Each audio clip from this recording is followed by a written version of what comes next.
Hi, everyone. Welcome to the next installment of Sage and Sanity, where we do a whole lot of saging and are returning to a semblance of sanity in our lives.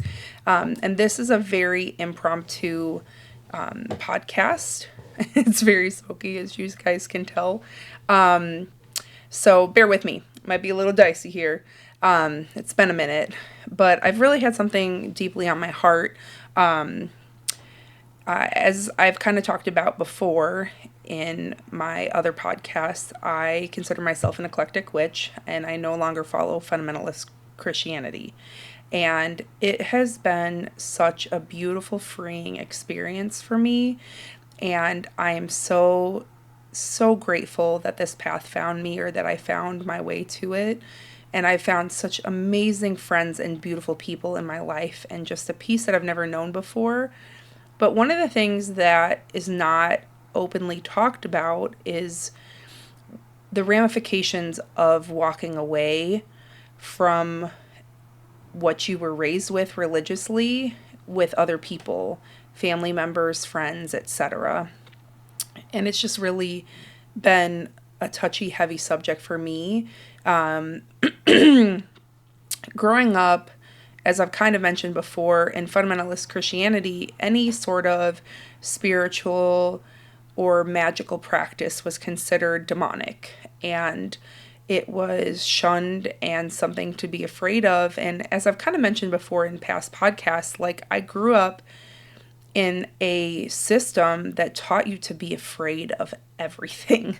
It taught you to be afraid of other beliefs. It taught you to be afraid of education. It taught you to be afraid of other sexualities. It taught you to be afraid of anything that was not mainstream Christianity, basically.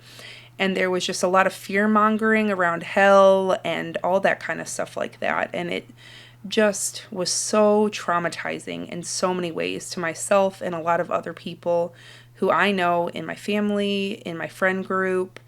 It just was honestly really very sad. And I have had a mixed bag of people who are very supportive and people who are just completely against it and just kind of vilify what I'm doing.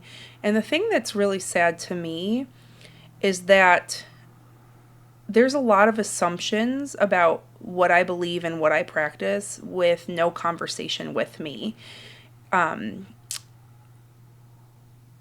Yeah, it's just wild to me that it has to be this way. And like, partially, I understand it because if you were raised your whole life to believe that another form of beliefs was evil, that's what you're going to still believe unless you decide to open up your mind.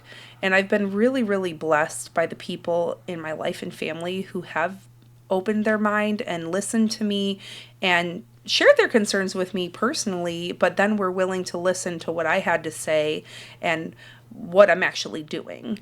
And it's nothing evil, not even a little bit. It has been so peaceful and freeing, and it has released a lot of anxiety for me.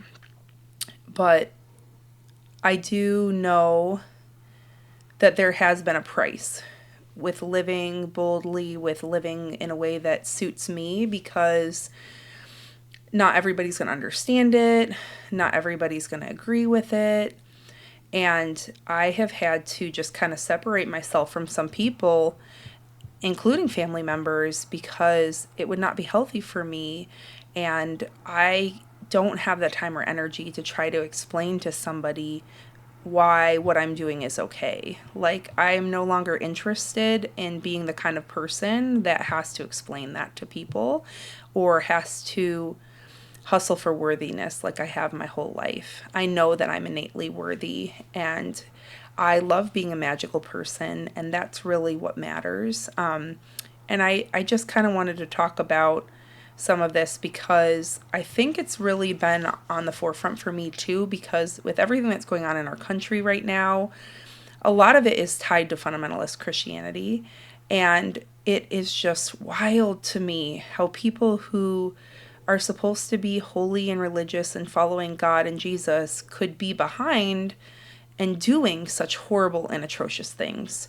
and being okay with dehumanizing immigrants and queer people and black and brown people and women and all these things. It's just completely wild. And everything that I thought growing up pretty much is like the opposite. This practice has been such an amazing, freeing, loving, peaceful, light filled experience for me that I had never experienced before in the church, in fundamentalist Christianity. It was very fear mongered, and I, yeah, there was just constant like, oh, you don't want to do this because you don't want to go to hell. And it's so wonderful to be in a practice and living in a way that is not just, oh, I better behave because I'm going to burn in hell if I don't. Yeah, it's just completely wild to me.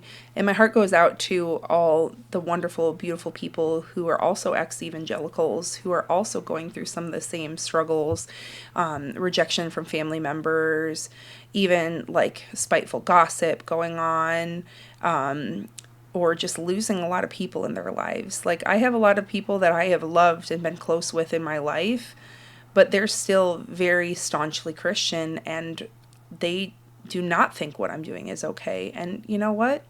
It doesn't have to be okay for them. And they're clearly not my people right now. And I have to come to terms with that and to peace with that, because ultimately our lives have to be lived for ourselves, because we're the only one on our deathbed that has to decide whether we lived a life that we're happy with. And I don't want to live a life to please anybody else. I don't owe anything to anyone else.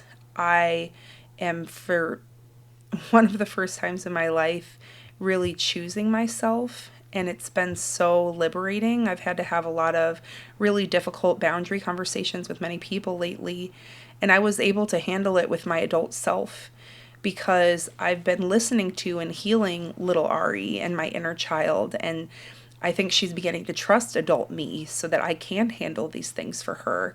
And I've been very proud of that. So I'm really just trying to seek to live a life that I can be happy with, regardless of how it makes somebody else feel. And obviously not try to harm anybody. And that's part of my practice, is we're supposed to harm none, and we're supposed to just dwell in our power and in our identity and in our magic. And I just love that so much. And I just want to give a shout out to all the wonderful people in my family, in my friend group, to my loving partner, and a lot of other people who are also magical and wonderful, who have just come alongside me and celebrated my magic instead of trying to squash it, and have honored my journey. So I don't know if any of this made any sense. I'm not even sure what I'm going to entitle this. So once I post it, I guess you guys will find out. So anyhow, thank you so much for listening to this and for following my podcast up to this point. Much love and light.